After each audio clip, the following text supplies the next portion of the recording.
ณะต่อจากนี้ไปเป็นรายการพุทธานุภาพดำเนินรายการโดยพระธรรมกิติเมธีผู้ช่วยเจ้าวาดวัดราชาธิวาสวรวิหาร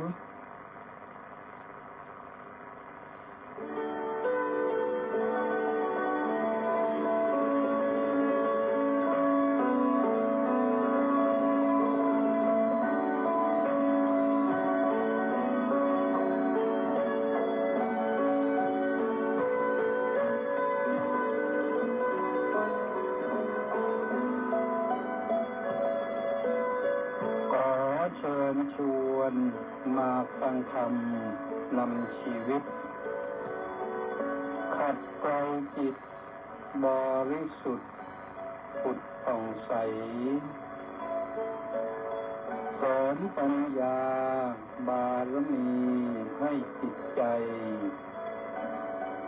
สุขสดใสเมื่อได้ธรรมนำชีวารายการพุทธานุภาพจัดสรรให้คำบรรยายจากคำพีมีคุณค่าไม่ต้องค้นไม่ต้องอ่านให้เมื่อยตาได้เวลาพร้อมเชิญเปิดรับฟังฟังธรรมจบแล้วสงบจิตสักครู่สำรวจดูจิตของตนก่อนทุกครั้งจิตว่างแล้วจัดหลับได้ทรงพลังสุขสมหวังท้วนทุกท่านนิรันดร์เทอญ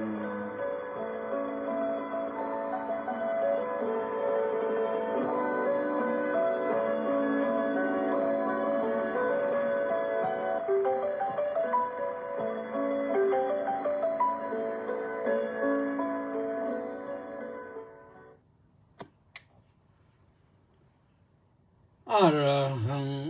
สัมมาสัมพุทโธภะคะวาเอมิสวากขาโตภะคะวะตาธัมโมธัมมังนะมัสสามิสุปฏิปันโนภะคะวะโตสาวกสังโฆสังฆังนะมามิ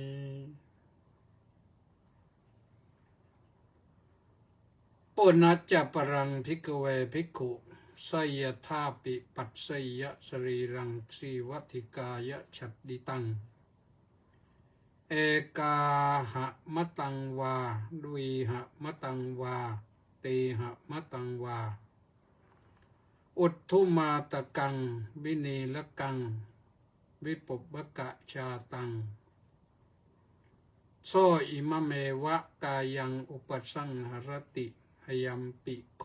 เมกายโย เอวังธัมโมเอวังเพภาโวเอวังภาวีเอวังอนัตติโตติ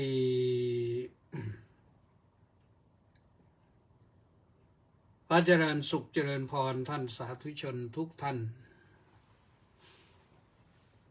ได้เวลารับฟังรายการพุทธานุภาพวันนี้ก็มาพบกันที่วันศุกร์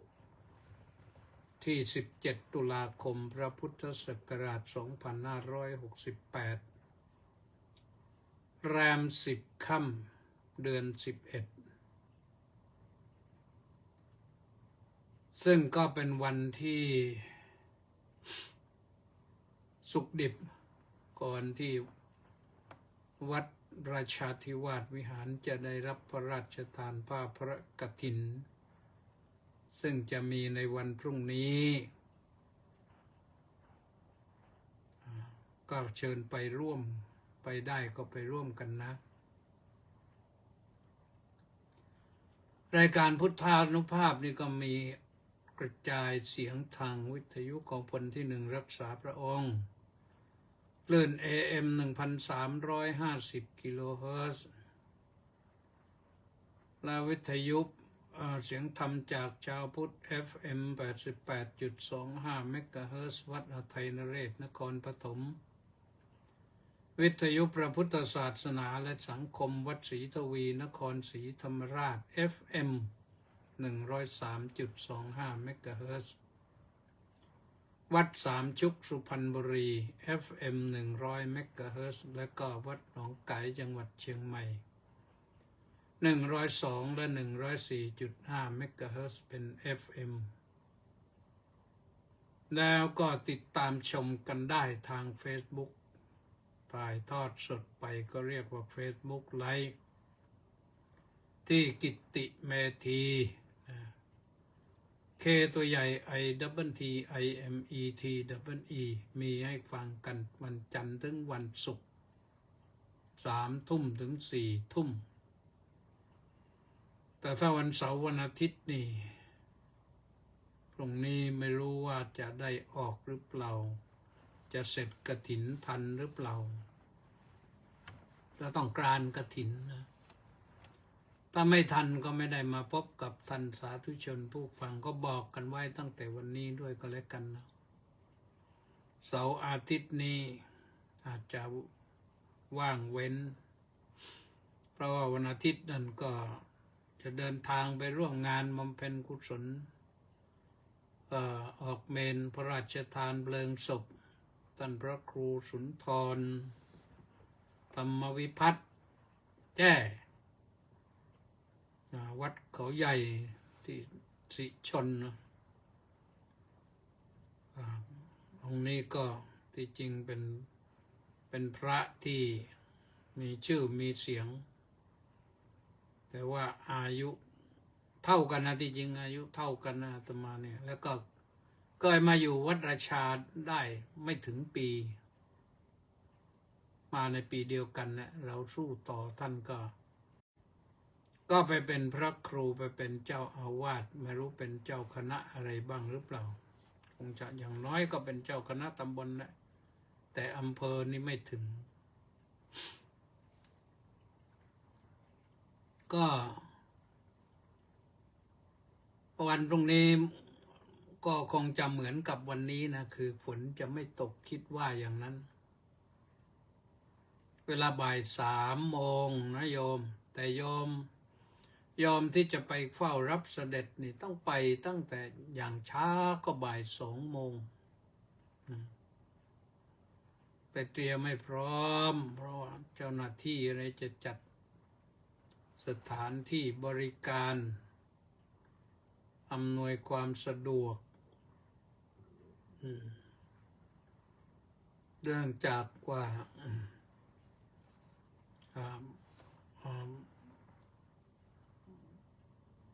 สมเด็จพระกนิษฐาธิราชเจ้าก็ทรงเป็นเจ้านายผู้ใหญ่รองจากพระบาทสมเด็จพระเจ้าอยู่หัวก็ต้องดูแลความเรียบร้อยทุกสิ่งทุกอย่างเพราะฉะนั้นท่านที่ประสงค์จะไปเฝ้ารับเสด็จก็ไปก่อนเวลา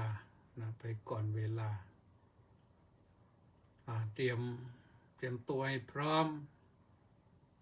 เตรียมน้ำเตรียมอะไรให้พร้อมพอนั่งแล้วอาจจะลุกไม่ได้นะลุกก็เสียที่นั่งปัญหาตรงนั้นไม่ใช่อะไรอื่นหรอกลุกก็เสียที่นั่งเพราะฉะนั้นก็เชิญชวนให้พร้อมเพรียงกันผู้หลักผู้ใหญ่ก็ทางฝ่ายวัดก็จัดการต้อนรับพระสงฆ์ก็คงจะเข้าไปนั่งในพระอุโบสถคงไม่ได้มายืนต้อนรับโยมอยู่นะพระสงฆ์ก็ต้องเข้านั่งในโบสถ์ในพระอุโบสถเรียบร้อยก่อนพอเสด็จมาถึงก็ประกอบพิธีเลย ระองค์ก็จุดเทียนจุดธูปบูชาพระรัตนตรัยเสร็จแล้วก็จะได้ถวายผ้าพระกฐินเลยมาถวายผ้าพระกฐินเสร็จตรงนั้นก็เสด็จไปประทับนะพระเก้าอี้เสร็จแล้วก็พระสงฆ์ก็ประกอบพิธีอัปโลกนกรรมจนกว่าจะเสร็จเรียบร้อยก็พระองค์ก็ถวายเครื่องไตรธรรมทีนี้ถวายไตรธรรมเสร็จก็มีทางเจ้าหน้าที่ก็กราบทูลรายงานผู้เข้ารับของที่ระลึกก็กำหนดไว้80 คนนะ80 คนนี่พอบอกข่าวปั๊บตุ๊บเดียวตูมเลยเต็มเลยโยมไม่ต้องมาขอแล้วนะไม่ต้องมาขอแทรกแล้วไปเฝ้ารับเสด็จอย่างเดียวพอท่านที่ยังไม่ได้จองคิวนะ80 คนพรึบเดียวเท่านั้นแหละด้วยศรัทธาในพระองค์ก็ไม่ลำบากนะทูลเกล้าถวายโดยเสด็จพระราชกุศลบำรุงวัดบ้างโดยถวายโดยเสด็จพระราชกุศลตามพระราชอัธยาศัยบ้างก็สุดแล้วแต่พระองค์ก็รับไปแล้วก็บริจาคอีกนะบริจาคโน้นบริจาคนี้พระองค์ก็ต้องใช้เงินเหมือนกันนะเอาละอันนั้นก็พรุ่งนี้นะโยมนะพรุ่งนี้18พอ19นี่อาตมาภาพเองก็ต้องเดินทางไปนครศรีธรรมราชก็กลับโน่น20แล้วก็24ก็ต้องไปสงขลาต้องไปแต่เช้านั่นที่จริงจองตั๋วไว้วันที่23แต่วันที่23มีงานวันปิยะมหาราชเจ้านู่นวันล้นเกล้ารัชกาลที่5เราต้องเข้าไปสวดพระพุทธมนต์ในพระที่นั่งอมรินทร์อีกก็เลยเปลี่ยนตั๋วทิ้งตั๋วซื้อใหม่เลยไปวันที่24เช้าแล้วก็ยังมีอีกไปแต่ว่านอนไปสิ้นเดือนวันที่2ก็ขึ้นเดือนใหม่วันที่2ต้องบินไปสงขลาอีกรอบหนึ่งไปร่วมพิธีกฐินถวายวัดต่างๆใน3 จังหวัดชายแดนภาคใต้นะไปถวายรวมแล้วให้ท่านรับไปประกอบพิธีที่วัดของท่านก็ต้องทำอย่างนั้นเพราะว่าเจ้าภาพจะไปทุกวัดก็ลำบากแล้วก็ไม่ทันด้วยคงไม่ทันด้วยเพราะฉะนั้นถ้าไปที่เดียวแล้วท่านมารับพร้อมกันทำได้สำเร็จแน่นอนนะก็โปรดทราบตามนี้นะท่านสาธุชนทั้งหลายวันนี้ข้อธรรมะเดี๋ยวก่อนเข้าข้อธรรมะดูหน่อยว่าใครมาบ้างถ้ากำลังรับฟังรายการพุทธานุภาพโดยพระธรรมกิติเมธีผู้ช่วยเจ้าวาดวัดราชาธิวาสวิหาร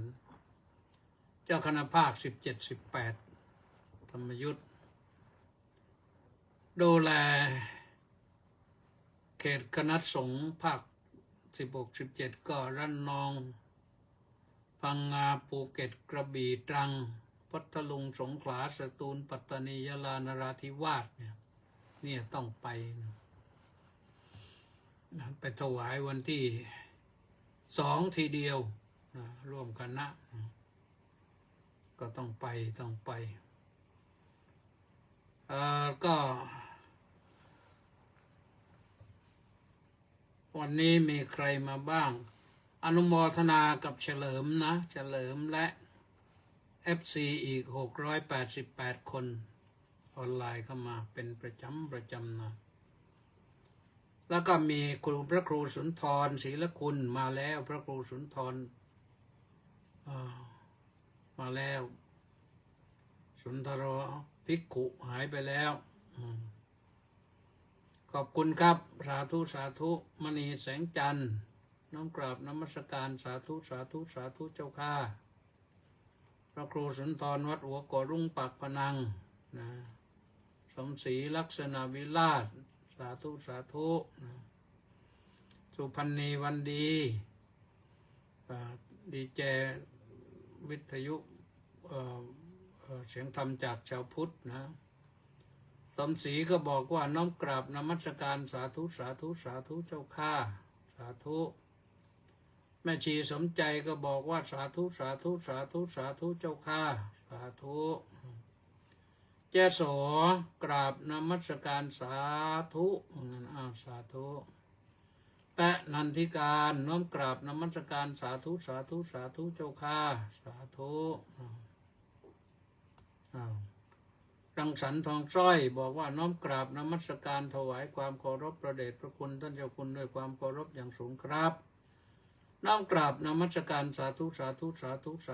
รับอันนี้ก็คงอยู่ชลบุรีนะพีรนันท์นิลวันบอกว่าน้อมกราบนมัสการพระเดชพระคุณท่านเจ้าคุณอาจารย์สาธุครับผมสาธุพีรนันท์นิลวันก็อยู่แถวพุทธมณฑลนะต้าสิทธิมงคลบอกว่านมัสการสาธุครับว่างั้นเอาละว่าไว้เท่านี้ก่อนนะวันนี้ก็ต้องเข้าไปสู่เรื่องนวสีวัติกาบัพพะในมหาสติปัฏฐานสูตรคือข้อกำหนดที่ว่าด้วยเรื่องป่าช้าก็เรื่องว่าด้วยเรื่องซากศพนะแต่เดี๋ยวนี้นี่หายากนะเดี๋ยวนี้หายากที่จะเป็นเหมือนอดีตที่แสดงไว้เนี่ยเพราะว่ามันไม่เป็นแล้วแต่ก็ยังมียังมียังไงทรงแสดงว่าปุณจปรังภิกขเวภิกขุสยธาปิปัสสยสรีรังสีวัติกายชดิตังภิกษุทั้งหลายข้ออื่นยังมีอีกภิกษุเหมือนอย่างว่าจะพึงเห็นสรีระคือซากศพนะที่เขาทิ้งไว้แล้วในป่าช้า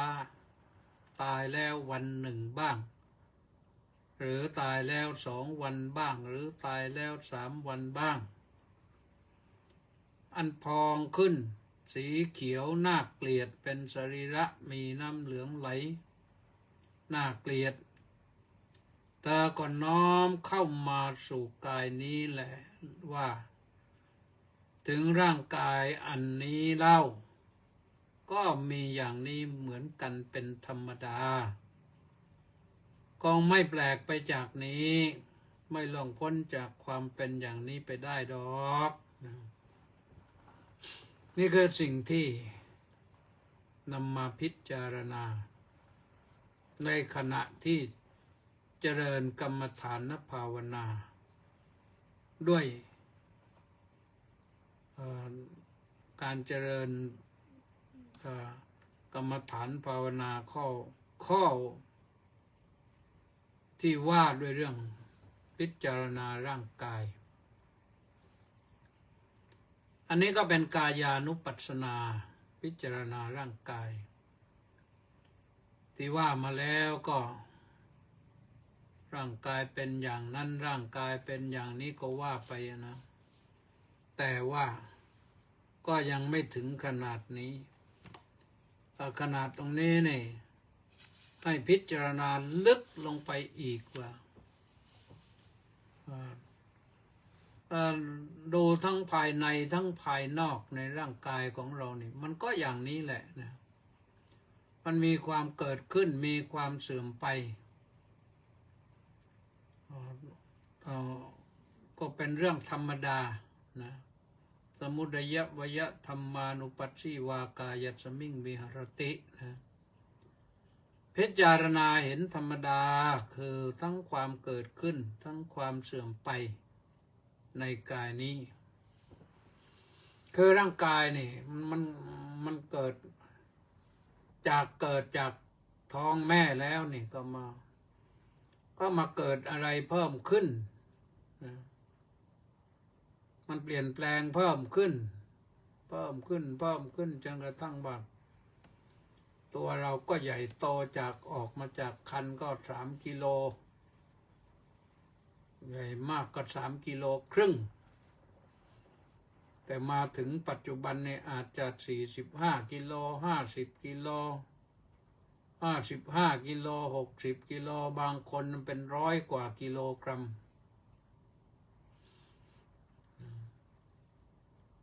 มันแปรปรวนเปลี่ยนแปลงมันเป็นธรรมดาเปลี่ยนแปลงไปเพราะอะไรเพราะการที่เรา อาจจะไม่ได้ดูแลร่างกายมันจึงผอมเกินไม่ได้ดูแลร่างกายมันจึงอ้วนเกินแต่พระพุทธเจ้าไม่ได้มาใส่ใจกับความอ้วนความผอมนะแต่มาใส่ใจกับว่าร่างกายนี้อยู่ไปแปลงไปเรื่อยๆมันไม่สามารถที่จะอยู่คงที่ได้เมื่อไม่สามารถอยู่คงที่ได้มันก็ในที่สุดก็ไปถึงความชำรุดทรุดโทรมก็เป็นซากศพในที่สุดพอถึงเป็นซากศพแล้วนี่ในสมัยอดีตกาลนะไม่ต้องพุทธกาลหรอกในบ้านเรานี่แหละสมัยที่พระธรรมกิตติเมธียังเด็กๆอยู่นี่ก็ยังมีป่าช้าผีดิบป่าช้าผีดิบก็คือป่าช้าที่เขาเอาศพไปทิ้งให้สัตว์กัดกินนกแรงนะอีแรงนะมันชอบมากนะบ้านเราสมัยก่อนเยอะอีแรงแต่ภาคกลางภาคเหนือไม่ทราบว่าเป็นอย่างไรแต่ภาคใต้นั้นแรงมันจะหายไปหมดหลังจากเกิดวาตภัย 2505 ก่อนจากนั้นเนี่ยมีควายตายมันก็ยังลงกินคนตายก็จะทิ้งไว้มันก็กินหมดแต่หลังจาก 2505 แล้วสัตว์2 ชนิดที่หายไปเลยคือแรงกับค้างคาวแม่ไก่นะค้างคาวแม่ไก่คือค้างคาวใหญ่หายไปจากนครศรีธรรมราชเลยเมื่อก่อนสมัยเด็กๆนี่เห็นมากบางทีแรงเนี่ยมันควายตายมันก็ไปล้วงก้นควายคอมันเข้าไปลึกเลยมีคนไปตีหลังมันปึ้งมันก็ถอดหัวออกมาชากกันมาเนี่ยก็เคยเห็นสภาพอย่างนั้นนะก็ไม่ได้ทำอะไรหรอกก็ขู่มันตอนนั้นแหละเจอคนเลี้ยงควายนะเจ้าของควายนะเป็นความสนุกทีนี้ร่างกายนี้นะสมัยนั้นเขาก็ทิ้งป่าช้า ป่าช้าผีดิบป่าช้าทิ้งศพไม่ใช่เฉพาะอีแรงนะที่กินนะพวกหมาป่าหมาอะไรมันก็กินซากศพมันแทะพวกเหี้ยต่างๆนี่มันก็กินแทะมันแทะเล็มเล่นพอมันยิ่งเนื้อที่เปื่อยมันก็ชอบมันเป็นธรรมดาพระพุทธเจ้าให้พระเนี่ยพิจารณานะอันนี้ไม่ได้ให้โยมนะแต่ให้โยมทราบว่าพระสมัยก่อนต้องอยู่ป่าช้าก็มีนะท่านพิจารณาซากศพบางทีป่าช้าไม่มีศพอะไรหรอกแต่ท่านก็จำป่าช้านะไปเจริญกรรมฐานป่าช้าเรียกว่าอะไรโสสานิกังคะธุดงค์ท่านธุดงค์เคยพบเคยเห็นอาจารย์ท่านหนึ่งตอนนี้คงจะคงจะมรณภาพไปแล้วก็ระยะหลังในท่านก็เข้ามาอยู่กรุงเทพนี่เหมือนกันแถวรามอินทรานี่ก็ม.8 แถวเนี่ยวัดอะไรแล้วจำไม่ได้แล้วท่านก็อยู่ป่าช้าตลอดผมจีวรดำๆเราเห็นแล้วกลัวสมัยเด็กๆนะแต่พระอยู่ป่าช้านี่จิตสงบนะจิตสงบดีเพราะว่าเป็นถิ่นที่มันไม่มีอะไรรบกวนแต่ถ้าท่านใจท่านสู้ได้ก็ได้นะอยู่ได้สบายแต่คนไม่กลัวนี่มันก็คือไม่กลัวเคยมีเด็กคนหนึ่งอาจารย์ท่านเลี้ยงมาตั้งแต่เด็กๆแล้วมันค่อนข้างจะดื้ออาจารย์จับมัดเคี่ยนปรากฏว่ามันน้อยอกน้อยใจมันหนีไม่ใช่หนีไปไหนโยมหนีเข้าไปในป่าช้าตอนนั้นยังไม่มีเมนอย่างปัจจุบันที่วัดมะม่วงปลายแขนนั่นแหละเขามีเชิงตะกอนนะก็ก่ออิฐขึ้นสองข้างทำเป็นบันไดขึ้นไปแล้วพอมีศพก็ไปวางศพวางไม้ฟืนเต็มในช่องว่างตรงกลางแล้วก็วางหีบศพลงข้างบนแล้วก็ติดไฟทีนี้ไอ้เด็กคนนี้มันก็ไม่ได้กลัวอะไรมันน้อยอกน้อยใจมันไม่รู้มันยังอยู่หรือเปล่าตอนนี้นะไม่พบกันนานแล้วได้เสื่อผืนหนึ่งมันก็ไปปูนอนอยู่ตรงนั้นน่ะที่ระหว่างที่เขาวางไม้ฟืนเผาศพนะคือมันไม่มีศพอาจารย์ตามไปตามมาก็ไปเจอมันนอนอยู่ตรงนี้เองนี่มึงทำกันถึงอย่างนี้เหรอวะก็ไม่รู้มันก็ลุกขึ้นเรียกลุกขึ้นก็กลับไปนั้นคนไม่กลัวนะจะมีอีกคนหนึ่งคนไม่กลัวป่าช้าเนี่ยก็คือคนขี้เมาไปเรื่อยไปเหมือนกันนะเอาละท่านสาธุชนทั้งหลายป่าช้านั้นเป็นที่ทำให้เกิดพระอรหันต์ขึ้นมาเยอะเหมือนกันนะแต่ทีนี้ว่าเรามาพิจารณากันนี่ศึกษาดูว่าสมัยก่อนท่านดูกันอย่างนี้นะท่านทำกันอย่างนี้เนี่ยพอไปขั้นที่สองเนี่ยให้พิจารณาซากศพที่เขาทิ้งไว้ในป่าช้าแล้วมีฝูงกามาจิกกินอยู่บ้างมีแรงจิกกินบ้างนกตะกรุมมากินบ้างสุนัขจิ้งจอกมากินอยู่บ้างหมูสัตว์ตัวเล็กชอนชัยอยู่บ้างก็อยู่กับกายนี้เราก็ต้องเห็นว่ามันเป็นเรื่องธรรมดา นะเพราะเราจะเอามาก็ทำอะไรไม่ได้แล้วเนี่ยนอนนะแต่ถ้าสมัยนี้นี่ถ้าคนนั้นตายชนิดที่ไม่รู้เหตุรู้ผลเขาก็จะต้องเก็บศพมา เก็บศพมาก็มาหา DNA ว่าเป็นใครถ้าไม่รู้ที่มาที่ไปนะก็ทำได้ แล้วตามหาผู้ร้ายที่ทำให้กฎหมายใหม่สมัยก่อนท่านไม่ต้องค้นหาแล้ว จบแล้วก็จบกันถือว่าความตายเป็นเรื่องธรรมดาอีกตอนหนึ่งนั้นก็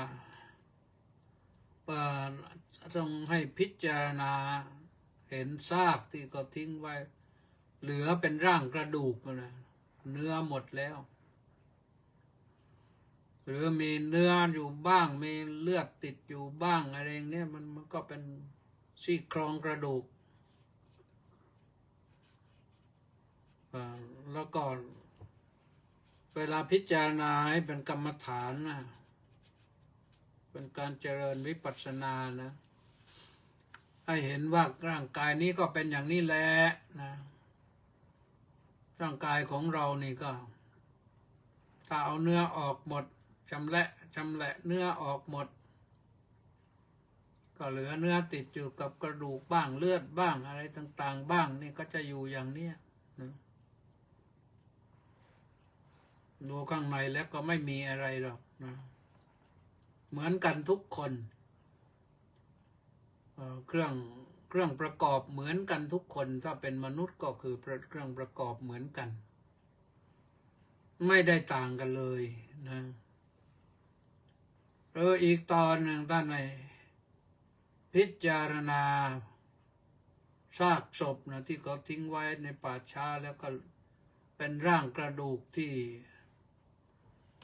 เนื้อเลือดก็แทบจะหายไปหมดแล้วเป็นกระดูกกระจัดกระจายหรืออาจจะยังเป็นโครงอยู่แต่ต่อไปเนี่ยก็จะเป็นกระดูกที่กระจัดกระจาย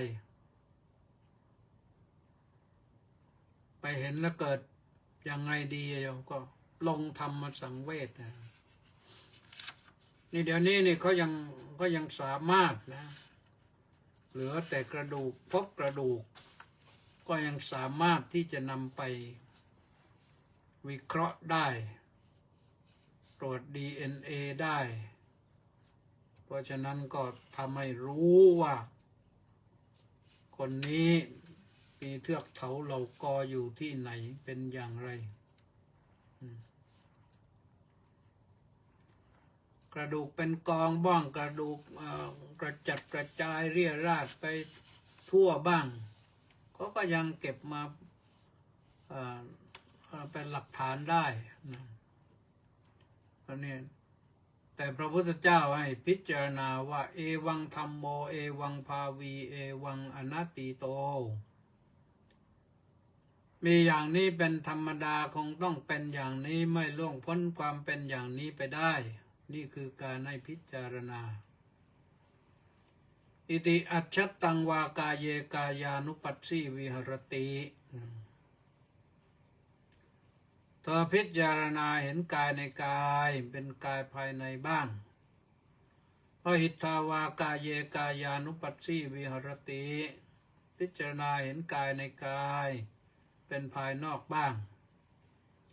อัจฉตบหิทธาวากาเยกายานุปัสสีวิหรติพิจารณากายเห็นกายในภายในและกายในภายนอกบ้างสมุทัยธรรมานุปัสสีวากายัสมิงวิหรติเธอย่อมพิจารณาเห็นธรรมดาคือความเกิดขึ้นในกายนี้บ้างวยธรรมานุปัสสีวากายัสมิงวิหรติพิจารณาเห็นธรรมดาคือความเสื่อมสิ้นไปในกายนี้บ้างสมุทัยวยธรรมานุปัสสีวากายัสมิงวิหรติ ย่อมพิจารณาเห็นธรรมดาคือทั้งความเกิดขึ้นทั้งความเสื่อมไปในกายนี้บ้างนี่มันเป็นอย่างนี้มันเป็นอย่างนี้มันเกิดขึ้นแล้วก็เสื่อมไปเติมใหม่มาก็ได้สักพักหนึ่งก็ไปเหมือนกับเนื้อกับหนังเนี่ยเราอยู่ไปถ้าไม่มีอะไรมารบกวนเราก็อยู่ไปอายุยืนนานแต่ในที่สุดหนังก็เหี่ยวกระดูกก็ไม่คงที่เส้นเอ็นก็ไม่คงที่มันทำให้เกิดความแปรปรวนยกเว้นแต่คนที่มีบุญวาสนามีเผ่าพันธุ์ดีมีเชื้อสายดีแล้ว90 ปี100 ปีนี่ท่านยังเดินเฉยเลยน่าชื่นชมเป็นบุญวาสนาเป็นบุญญาธิการจริงๆ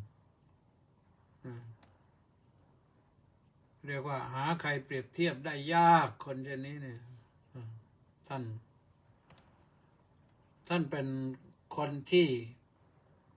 มีบุญญาธิการแต่ท่านเหล่านี้เนี่ยเวลาจะไปท่านก็ไม่ดิ้นรนไม่กระวนกระวายนะเพราะบางครั้งบางทีท่านก็บอกว่าเฮ้ยเบื่อจังแล้วอยากจะไปแล้ว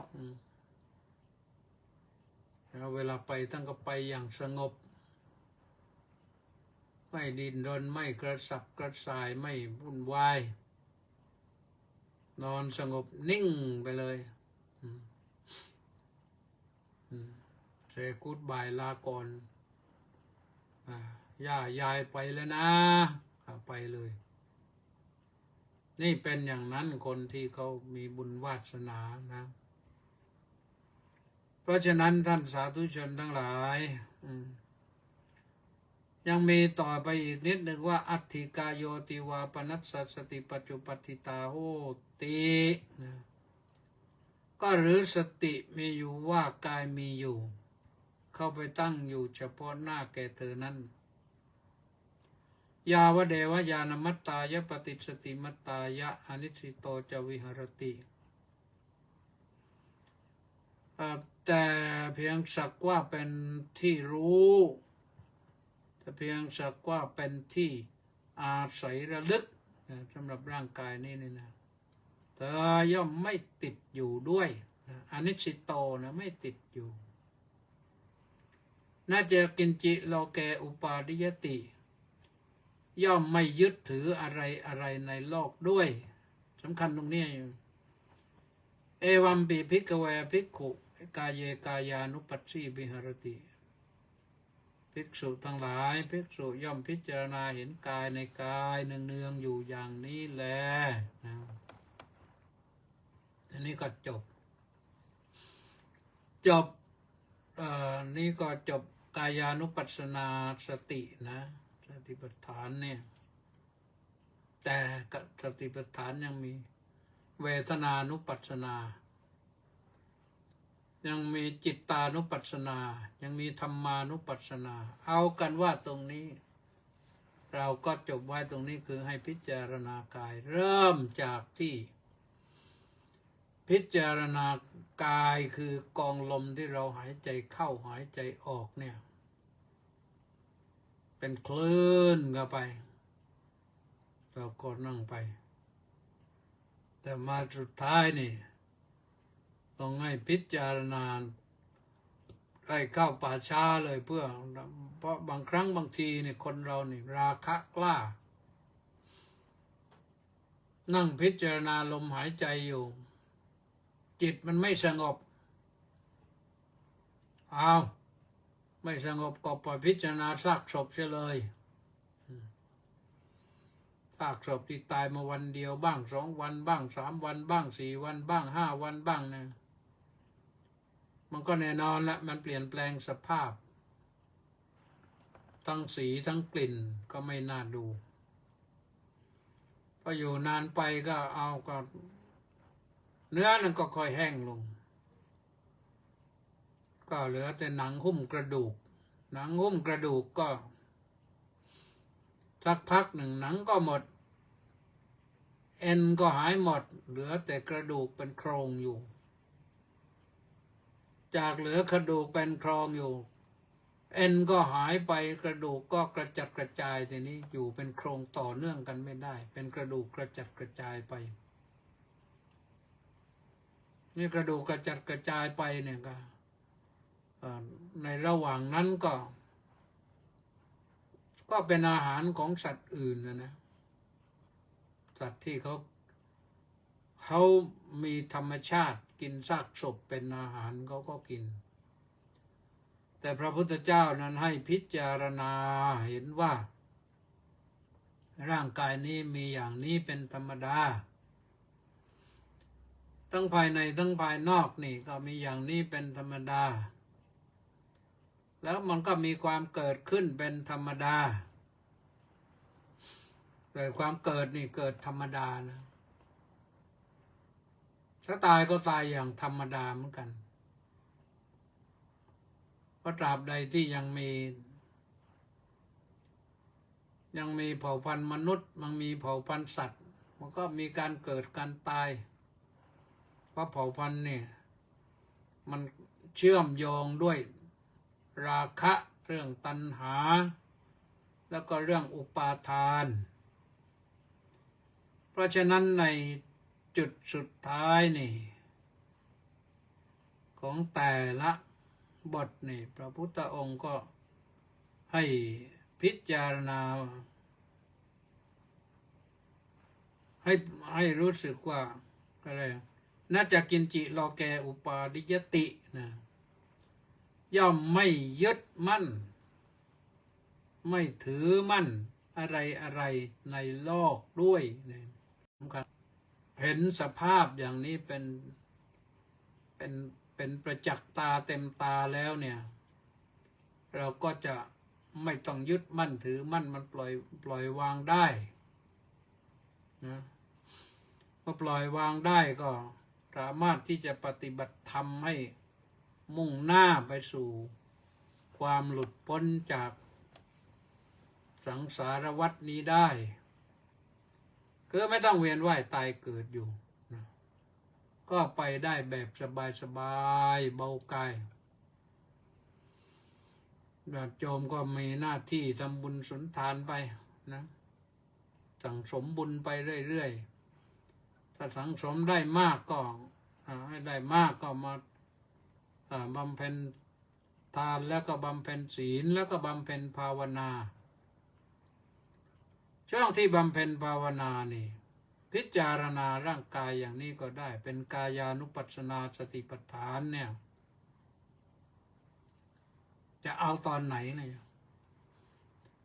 พิจารณารวดเดียวจบก็ได้กายานุปัสสนาเนี่ยก็มี7 ตอน8 ตอน7บัพพะนะคือ7 ตอนตอนแรกก็คือกำหนดรู้ลมหายใจเข้าหายใจออกหยุดหายใจเมื่อไหร่ก็ไปไม่รอดเมื่อนั้นนะตอนที่2ก็ว่าถึงเรื่องร่างกายเมื่อจบลงก็พูดถึงเรื่องป่าช้าเรื่องป่าช้าก็ศรีวัติกานี่แหละศรีวัติกาบัพนี่เข้ามาสู่ป่าช้าก็ว่าไปถึงเรื่องซากศพเราก็ไม่ต้องพิจารณาอื่นเรานั่งเป็นอยู่นี่แหละเราพิจารณาตัวเองคนอื่นก็ตายเราก็ตายมันเป็นเรื่องปกติธรรมดาถ้าคิดอยู่ได้อย่างนี้นี่ความหวาดหวั่นความสะดุ้งกลัวอะไรต่างๆกับความตายมันก็จะไม่เกิดขึ้น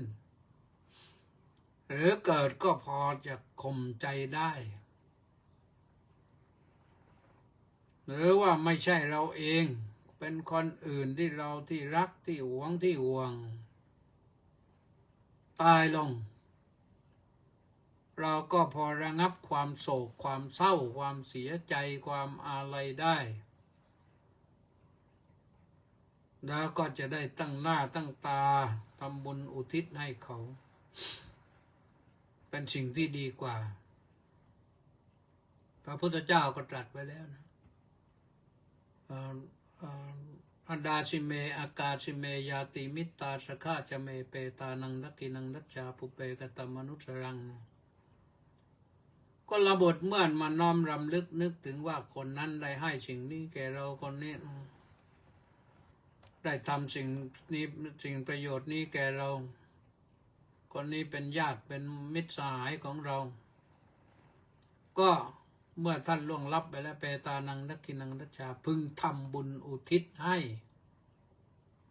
สำหรับท่านเหล่านั้นผู้ตายแล้ว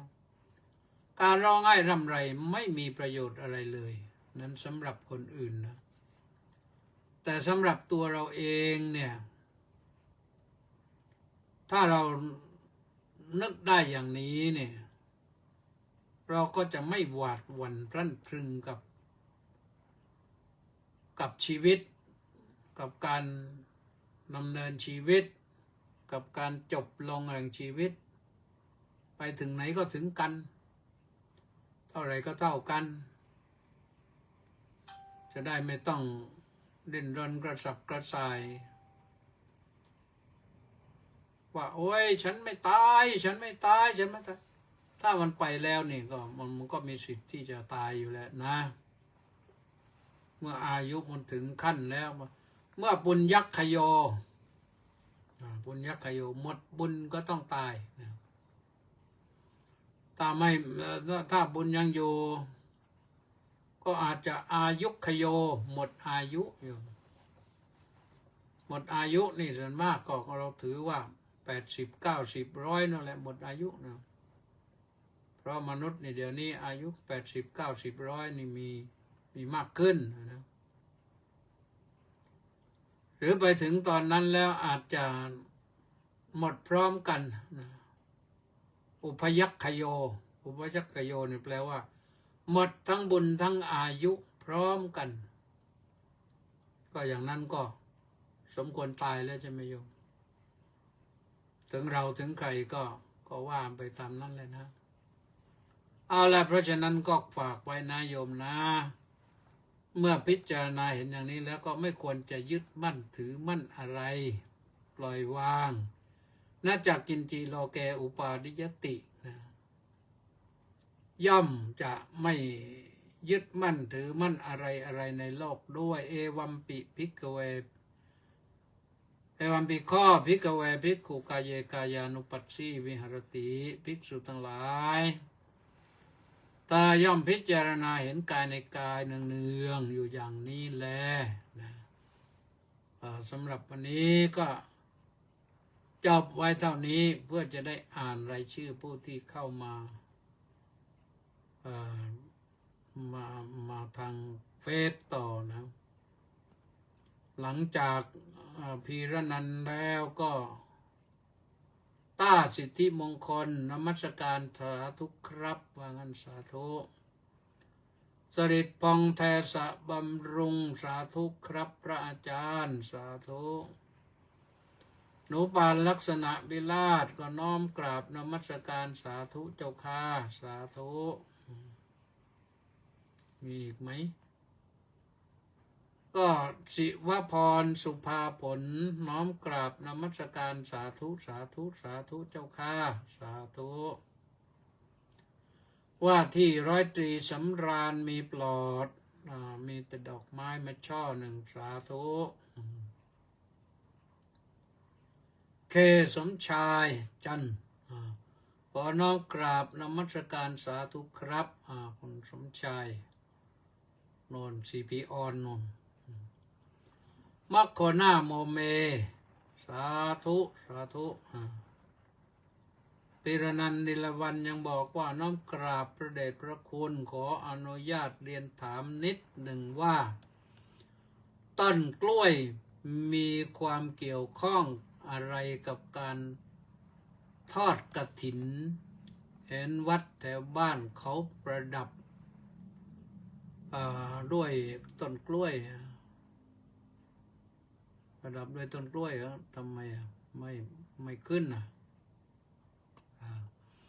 เพราะประดับด้วยต้นกล้วยเต็มไปหมดเลยมีคนมาถามตอบไม่ได้ขอบพระคุณครับ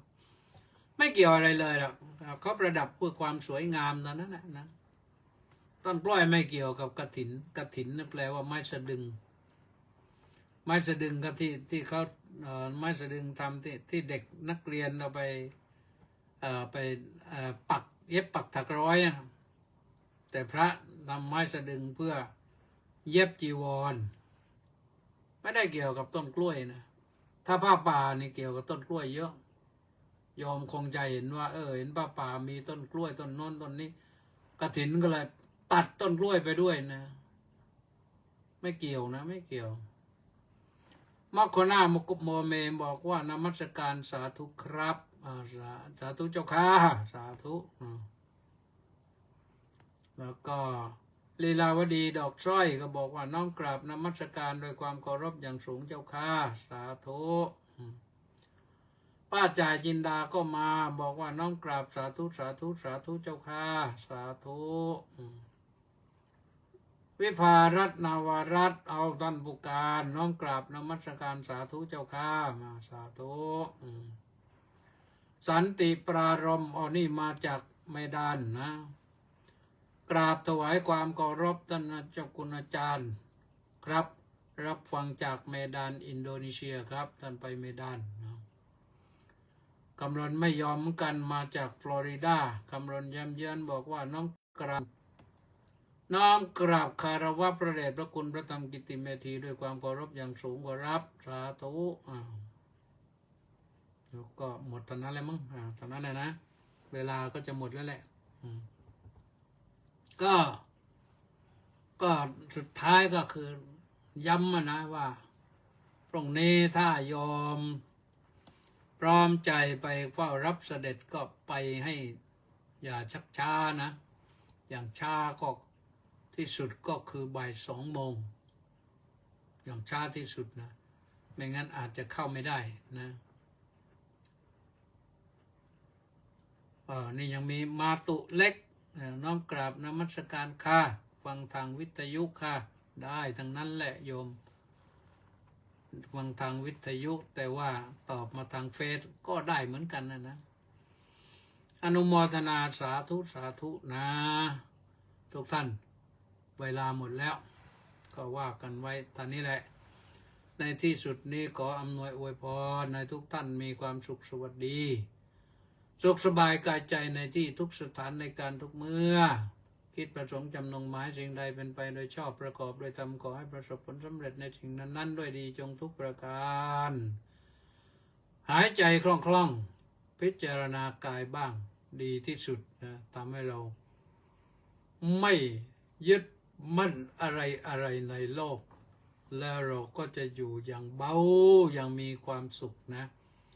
เอาธรรมะมาใช้สบายไม่เป็นโรคซึมเศร้าแน่นอนขอเจริญพร